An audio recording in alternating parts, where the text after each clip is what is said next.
We've been faced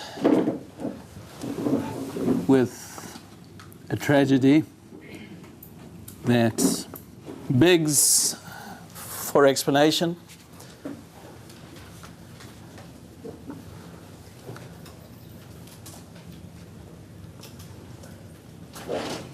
It's a tragedy that happened very close to home. Certainly in the English-speaking world, in Eretz Yisrael, in the Torah world, it's very hard to meet anybody who doesn't know somebody personally. All of us here know, amongst others, Mrs. Chai Levine, who is sitting Shiva until tomorrow morning for her late husband,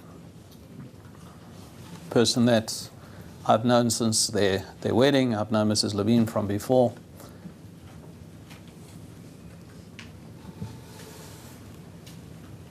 And all those people who are sitting Shiva, they all have a certain sense. I went to more than one of the Shiva homes, that this is not just their personal tragedy, that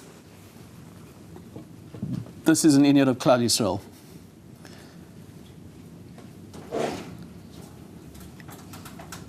And indeed, I don't remember, except in times of war, hundreds and sometimes thousands. I still remember back to the Six-Day War.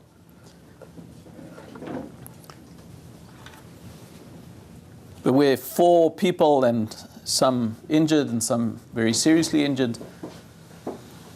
Where the death of 4 people gripped the entire Jewish nation and caused such an outpouring of grief and fear and questioning. This is not an issue that we're dealing with. This is an issue that's dealing with us. It has gripped us in its iron clasp and has said, I will not let you go.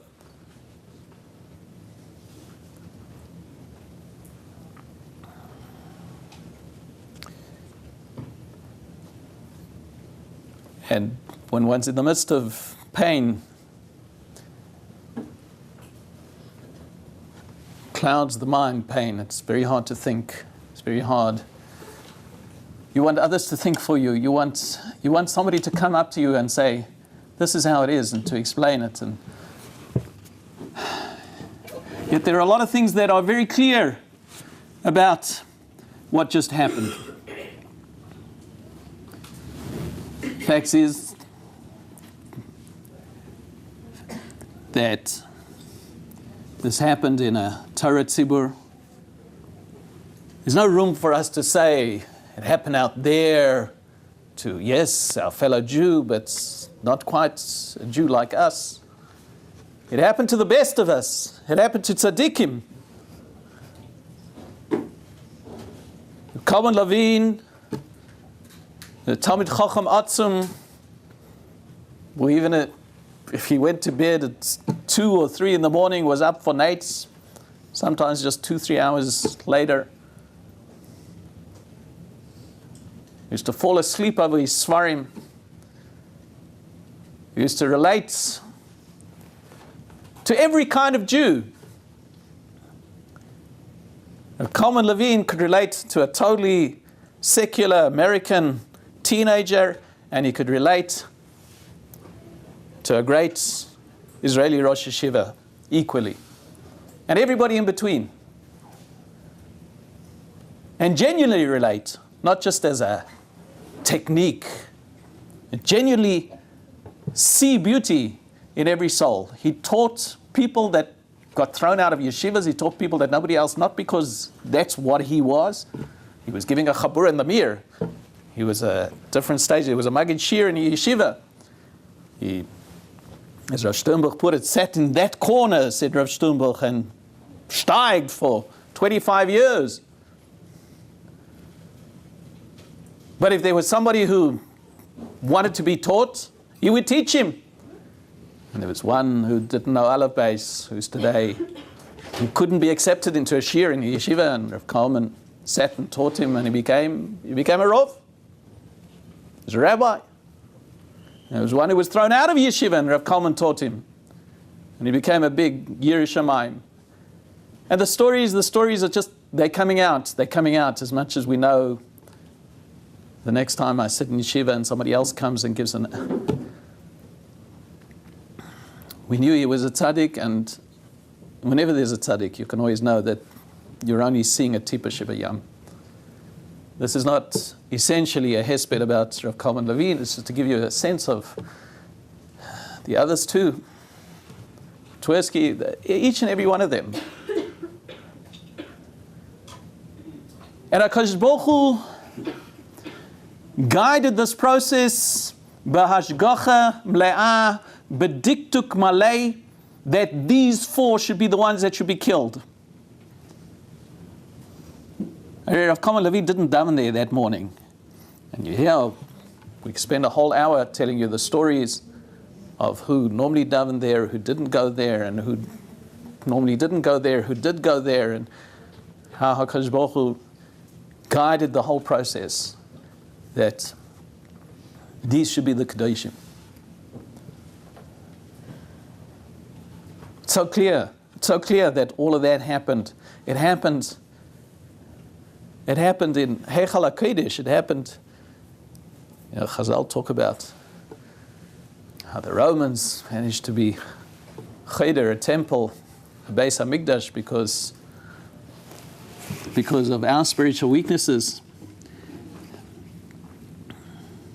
We once had a Maisa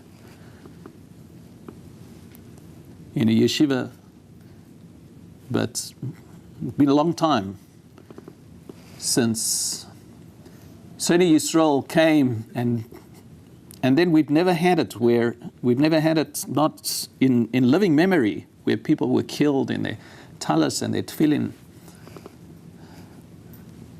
where people were lying in the blood with their tefillin being soaked in that way. It's not just because the enemy is so evil, but also because somehow HaKadosh Baruch Hu allowed that to happen as a message to us. There's a great army, there's a great police force, there's a great Shabak, there's a great Mossad, we have so many resources to prevent such a thing. They're all powerless and they're all helpless. It went right into the hearts of a side street, Rehov Agassi, not on the forest and not in the center and not into a shul. The holiest time of the that shul could be used during the middle of the davening.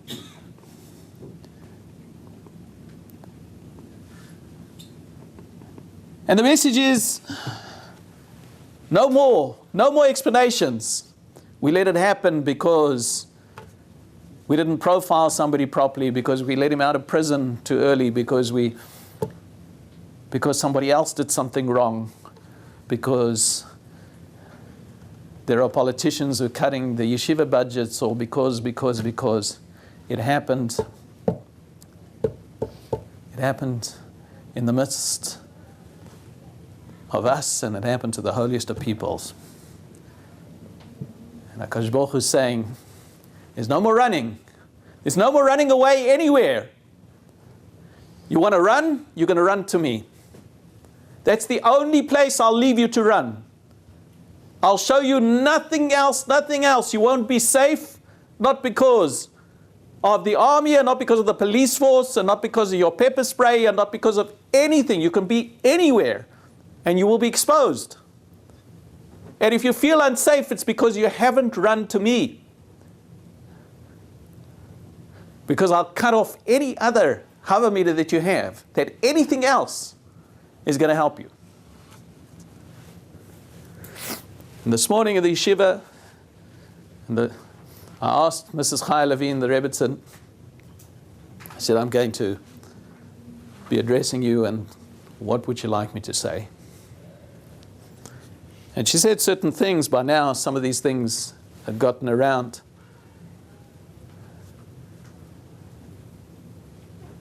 And I'm a shaliach to repeat them. She said, we're not victims. We're not victims. She objects. There was some representation, victims of terror. We're not victims of terror. We have choice. We have choices. Because Baruch Hu puts us in situations, and we can respond to those situations. Because Baruch Hu has put us in this situation, and He's asking us to respond. He's asking us not to roll up and play victim.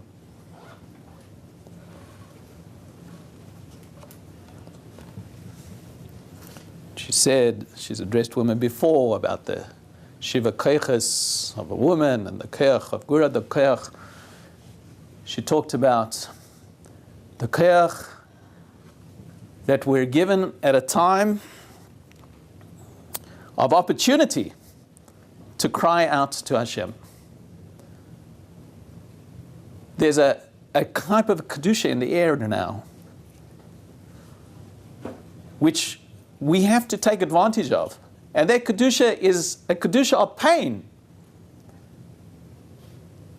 We're in tremendous pain.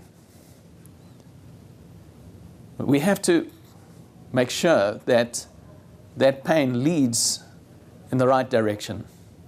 And she said, I should tell you, cry out to HaKadosh Baruch Hu. There is nowhere else to turn but HaKadosh Baruch Hu. Cry out to Him. And to understand. And then she said, you know, my mother, she said, is a Holocaust survivor. Both her parents were Holocaust survivors. She said, my mother was the one who told me, after going through the horrors of the Holocaust, that we have choices. It was my mother who always gave me that understanding, that every situation that HaKadosh Baruch Hu puts us in, He allows us to respond in a way that will provide Him with the nachas that He's, and I'm putting my own words into this, the nachas that He's looking for from us in that situation of pain.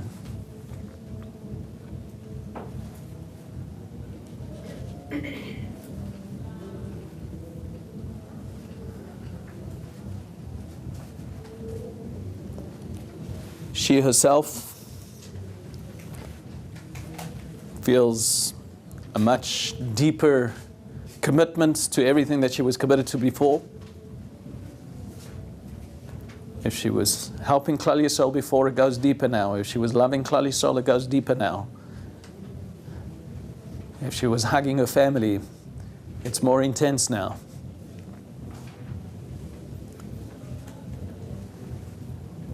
And so should we. The Eish Kodesh, the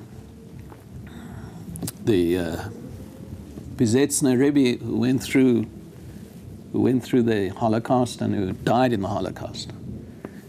And he writes this Eish Kodesh on the Parshias, and you can actually see the development in different things. You imagine in the ghetto, the very last piece that he writes is Shabbat Chazon, right at the end of this Eish Chodesh, when things were hopeless. Jews were dying on the right and Jews were dying on the left, and he too met his death soon afterwards. This was the very last piece that he spoke and wrote and hid, and it was found. And Shabbos Chazon is the Shabbos before Tisha B'Av. And he asks there, he says, we only see maybe 3 parshas that are named after Haftarahs specifically. Chazon Yeshayahu, Parshas Chazon Shuvah, Nachamu.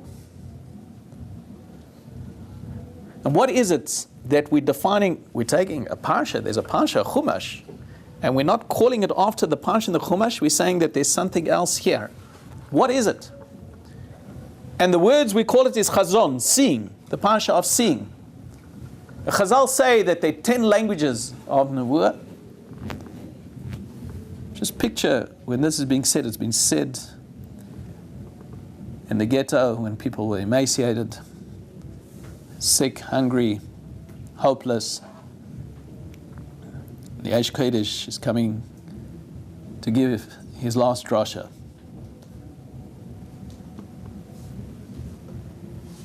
And he says, Chazal say there are 10 sayings of Nevuah, and Chazon is the strongest of them all. And why is that? He says, because it's seeing. He says, when a Navi hears something, he doesn't feel it so much as when he sees it. When HaKadosh Baruch Hu shows him a picture and it's before his eyes, that's when it becomes very clear.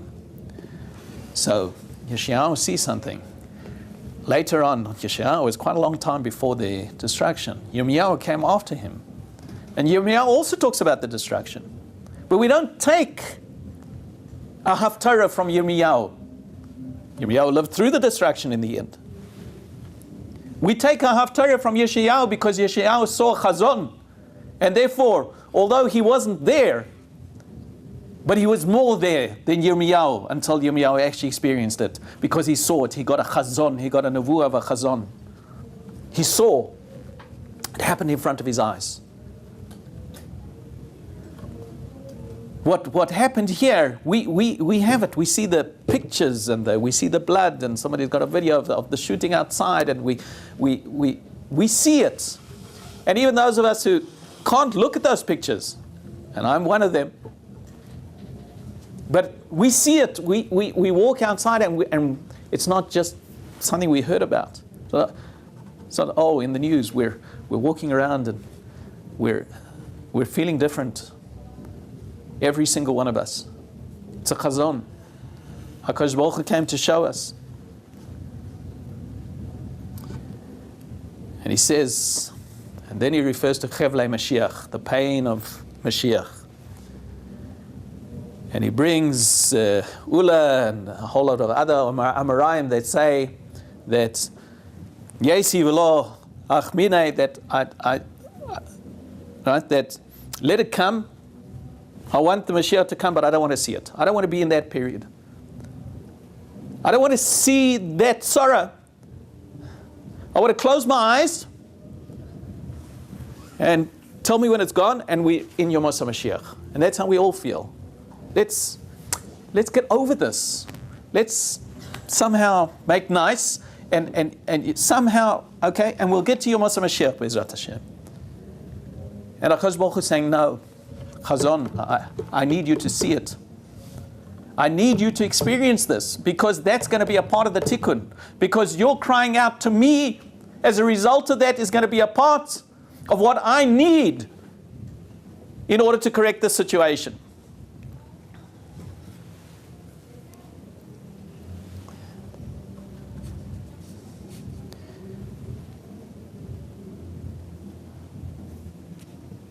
So,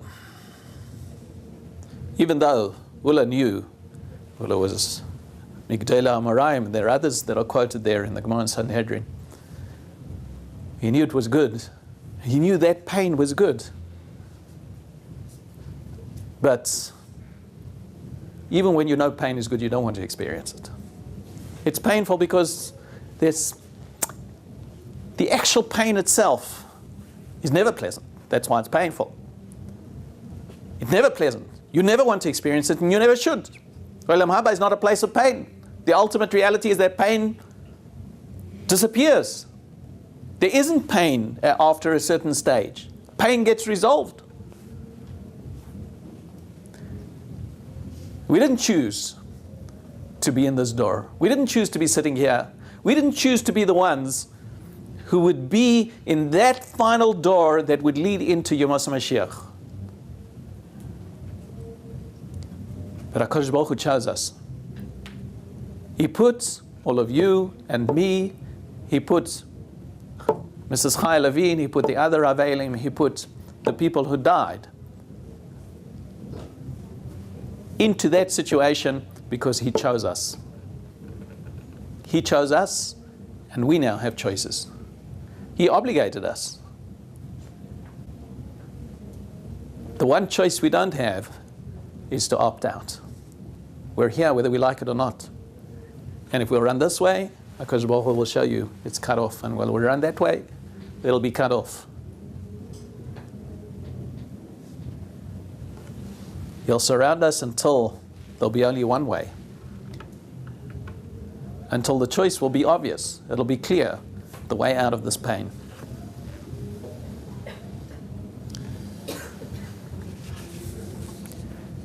The Eish Kodesh says, father or a mother would experience a child having an operation. So a parent doesn't want to see that operation.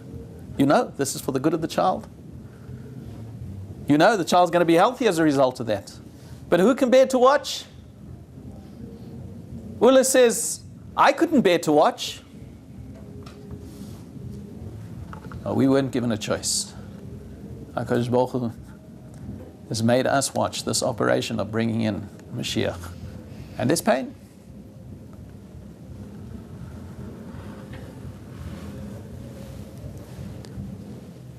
So I want to take a step back and give you a little bit of an understanding of what this door is all about and why there's pain.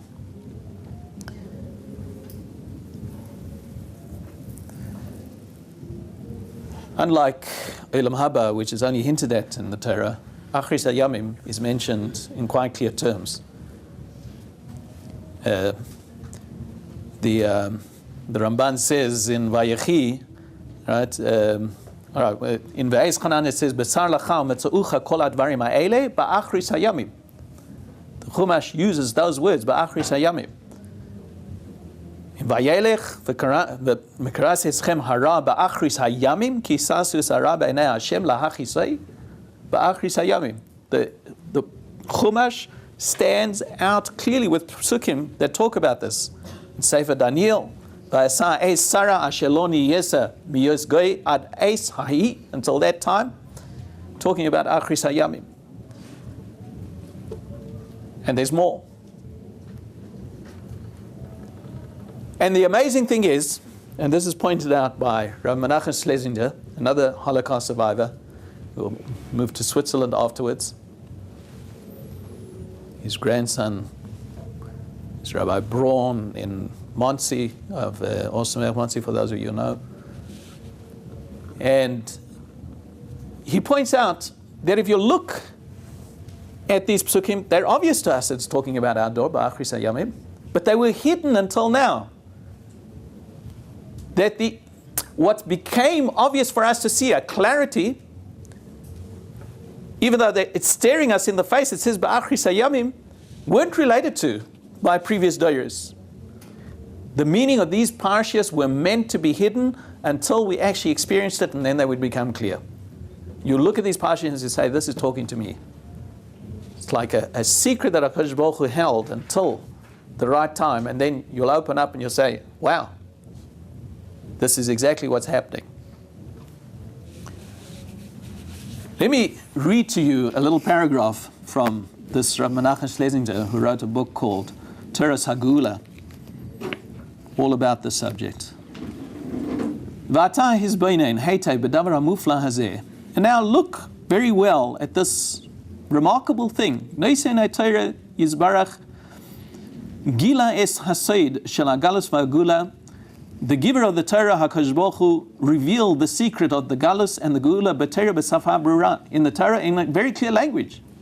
It says the words ba'achris hayamim. Here I'm talking about it. Aval Ratzoni Yizbarach hayash advarim yesharu stumim v'chasumim. But the rotzon of HaKadosh Baruch Hu was that these things would remain hidden, v'chasumim, like under stamp, right, hidden, under lock and key, ad adora achron, until the last generation, until our generation, Kamabua Bazoyer Pashas Mayera, the whole Zman Sheshare HaChochma Segurim, as long as the gates of wisdom are closed, Min Hanimna Lavinas Daka Agula, it's beyond the capacity of the human being to understand the ways of the Gula, Machmas Hagzera, because of the decree that HaKadosh Baruch Hu put on not understanding it. Vayatzam es Einechem, and he, right? That HaKadosh Baruch Hu literally closes, right? He closes your eyes. Ba'avda chochmas chochma v'binas neveinav tistater. It's pasuk from Yeshayahu, where the Navi says HaKadosh Baruch Hu is going to hide this from you until the time is right. Aval bitkufa achris hayamim hamat'ima l'tkufas eis case v'tar behadas. In this time, when achris hayamim actually comes, something which is right, which is compatible with Eis Kates, the time of the end, Vatar Behadas, again a pasuk, and Das will increase in this area. Shehizkir Aish Levush Habadi Besof Sefer Daniel. Tizbatel HaKlala Shel Va'avda Chochma, Chochmas Chochmav. That Gzeira, that the Chochma of the Chochma of this thing of understanding Achris Hayami will be bottled, and we will be able to gain a clarity that no generation before ever had. We will be able to see and understand what is happening to us in a way that no previous generation could have predicted. We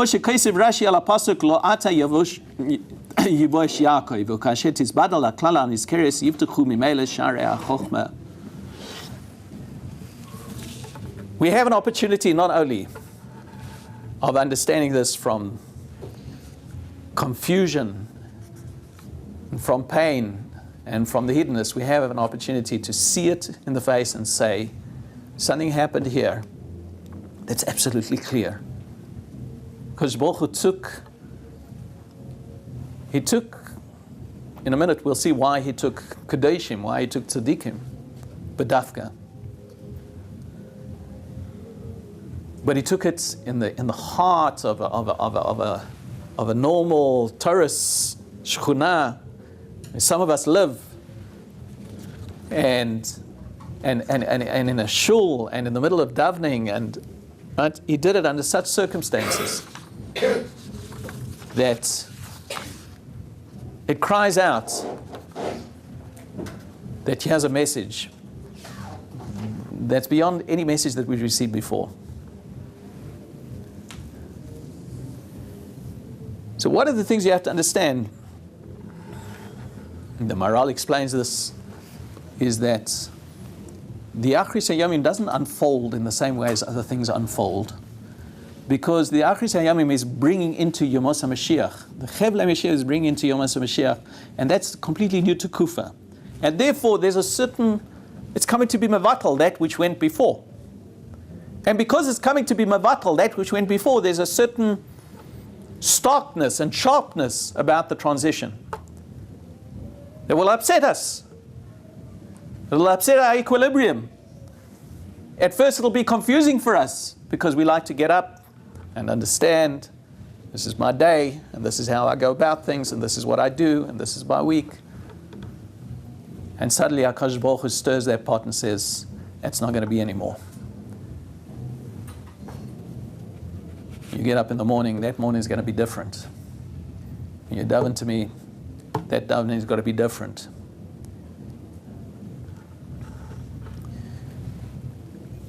Tzaddikim play a very big role in this. The reason that they do is that at this time, HaKadosh Baruch Hu is trying to tie up all of history. He's trying to tie up all the loose ends, all the tikkunim that haven't been made yet. And there's no time left. So the whole process becomes very rapid so that everything gets done in time, and the tikkun klali, that tikkun of all the world, gets made in time. And in order to get rid of all that tumah and effect what he needs to effect in time, he takes the tzaddikim and he fast tracks the process through them. The Das Tfunas, the Ramchal, Rav Moshe Chaim Luzzatto, explains it as follows. Kol oid sheyis alem v'yasti panav Adon Baruch Hu. Talking about right at the end, as long as HaKadosh Baruch Hu is hiding his face, v'yaniach l'ra lizgaber ad hagvul ha'achron she'efshar lizgaber, and he leaves the evil to become stronger and stronger, the strongest that it can possibly be. And just when you think evil has reached the pits, you find a new level of evil. Just when you think that they're throwing stones, you find that they're driving cars into bus stops, into train stops. And just when you think that that's terrible, they come into the middle of davening in Rehov Agassi and shoot people in the talis and tefillin, meat cleaver, very personal, it's not a very dastardly thing to do. And you think that this evil is going to destroy the world. How do you stop it? How do you end this process? We understand that, and somehow in the end, HaKadosh Baruch Hu will save us in the 11th hour. But where's it going to end?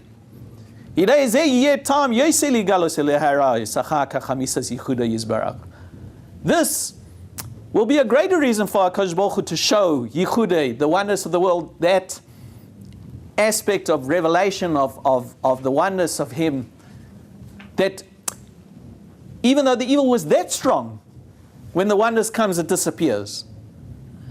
You'll appreciate it even more. It'll be more obvious. You'll see that there's nothing that can stand in place of it.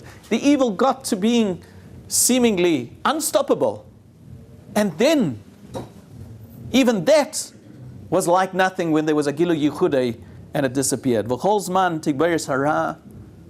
as long as the evil is increasing at that stage, in a Gam HaTovim, even the good ones, even the tzaddikim, Yitztachu Lama Itachas Oini Avoina Hara, will have to stand underneath the iniquity of this evil. Lo mipnei she'adin kach, not because they deserve it. They deserve the very opposite. Ela shahashat tzricha lakach. But the hour, the time required that of them. V'adarabba, anshe hara yatzlichu, and in this time you see seemingly that it pays to be evil. The evil ones conquer. The evil ones are strong.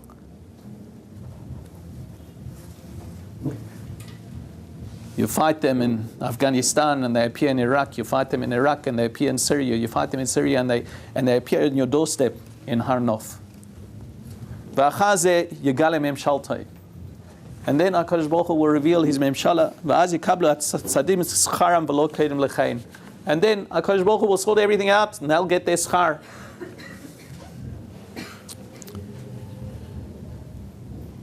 So, HaKadosh Baruch Hu is working, says the Das Tfunas a little bit later, on two fronts. On the one hand, underneath the surface, there's this light, this Gilu Panim, the revelation of His face, which is still hidden, but it's tying up everything and it's getting stronger until everything will come together, and then it'll be revealed to everybody. To everybody. There's no such thing as somebody having a private Yomos HaMashiach. Gilu Yichudei means it's revealed to you and it's revealed to me and it's revealed to everybody, and HaKadosh Baruch Hu is working under the surface to do all of that and take everything that happens, including all the bad things, as you see, especially the bad things, and using them for tikkunim to make sure everything's wrapped up. And on the surface, it's looking like it's going in exactly the opposite direction. Things are getting worse and it's getting darker and we're more surrounded. And Iran might get the atomic bomb, and where's it all going to end? And just as that seems to be going up and this is coming up, and at a certain point this supersedes that and wipes it out, And you'll see how it'll all make sense then. How everything had its exact place. Just like you see now, that it was exact that person and not somebody else got killed. That Carmen Levine, that tzaddik, who didn't daven in that shul that day. And he went to go and ask Rav Reuben a shaila, the Rav of the shul. And Rav Reuben wasn't there yet. And so he sat in the entrance and he does what he always does when he has a free moment. He opened up a sefer in the entrance of the shul. And that's why he was the first to go. They saw him sitting there as they walked through the door. HaKadosh Baruch Hu sent him, gave him a shaila, and sent him from that shul to this shul and said, sit on that chair. Right? Because I have a tikkun to make. I have some people coming through the door and they're going to shoot you. They're going to kill you. And it's going to be a tragedy on the surface of things. But I will be making huge tikkunim through the fact that bedavka you're a tzaddik. I need you. I need a tzaddik. And I have absolutely no doubt, I've been to the Shiva every single day, that Mrs. Chaya Levine has an absolute sense of that, an absolute understanding that this is what it's all about. It's not that she's strong, as some people say about her. She is. It's not that it's that she has a deep sense that something here happened that was directed from beginning to end by HaKadosh Baruch Hu in order to achieve His purposes of the world.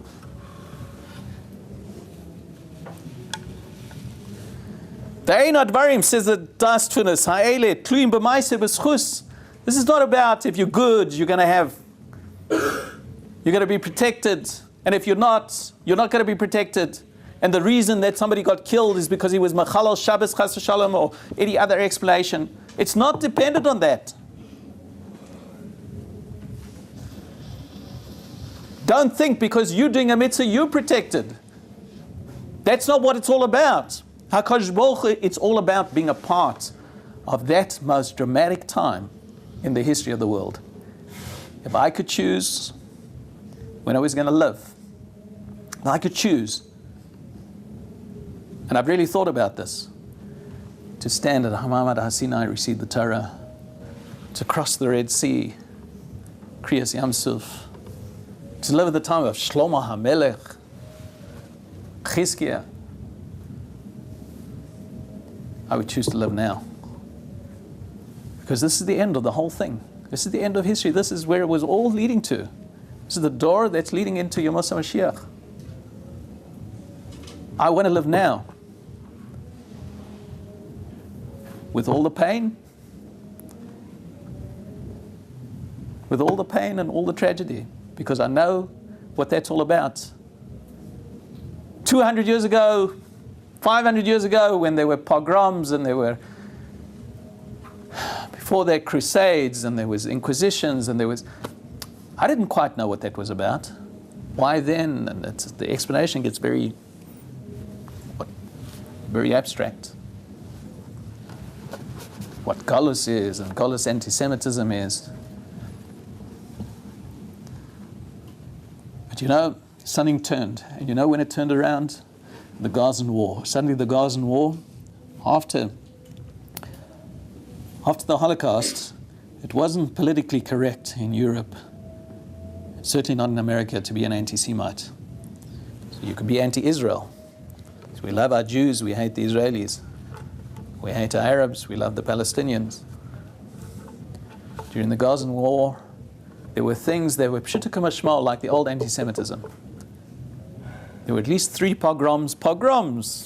Jews being beaten up, stores being burnt down, riots in the streets in Paris, 1 week after another, 3 weeks in a row. In Paris, that most cultured of cities. And suddenly it became not only okay, it became the in thing to be an anti. There was sudden turning, and it was strange that it was so sudden. And I sensed that there's been a change in direction here. History every now and then, HaKadosh Baruch Hu says, okay, we're finishing that period, we're entering into a new period now.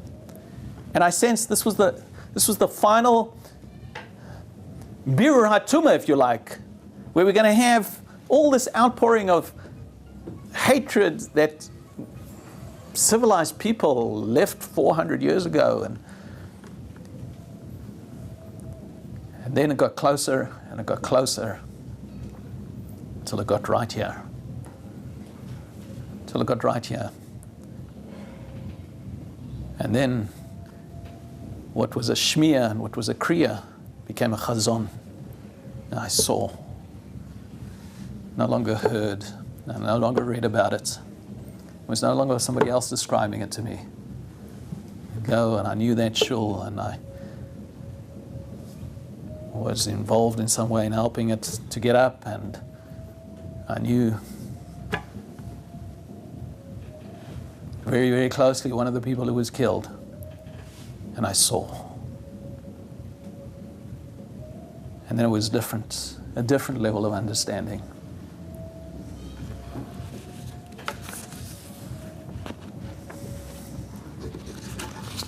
And that's the Ramchal says in another sefer, the Klalim Rishonim, Ba'achris, in the end, he says, Min ha'helem hagadol, from this great seeming hiding, this great tragedy, Yulad ha'gilui hagadol, there'll be a great revelation. It'll be born from this. If we'll only see the message HaKadosh Baruch Hu is giving us, I'm coming to give birth to a Gilui HaGadol.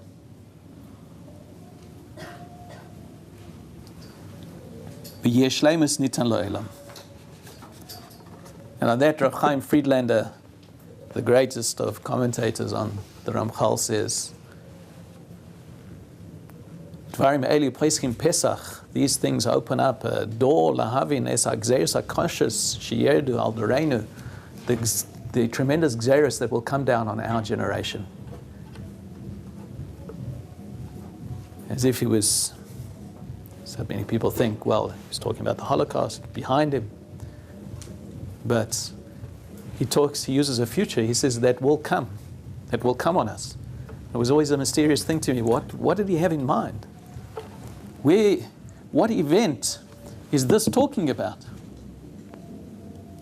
And then this happened, and then I understood. That's what the Ramchal was talking about. That's what Rav Chaim Friedlander was telling us the Ramchal was talking about. What's just happened. It finally came home. And I can tell you, that privilege to be a part of the Tikkun HaKlali means that the more righteous a person is, the more likely he is to be a vehicle to facilitate that Tikkun.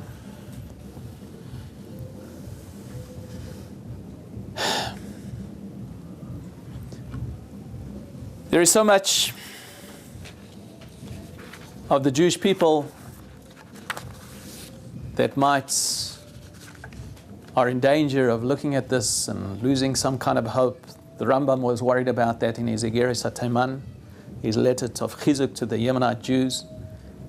And he said, in the time of Yikris of the Mashiach, when there'll be these kinds of tzaras, again, it's so amazing to open up these Sfarim and see the Rambam talking to us about what just happened in Har Nof. And he's saying, people will be in danger of losing their faith. And in fact, the Rambam predicts a lot of people would. But you know what? HaKadosh Baruch Hu chose an almana to sit shiva whose parents went through a Holocaust, and his faith came out strengthened by it. And hers doubly so as a result.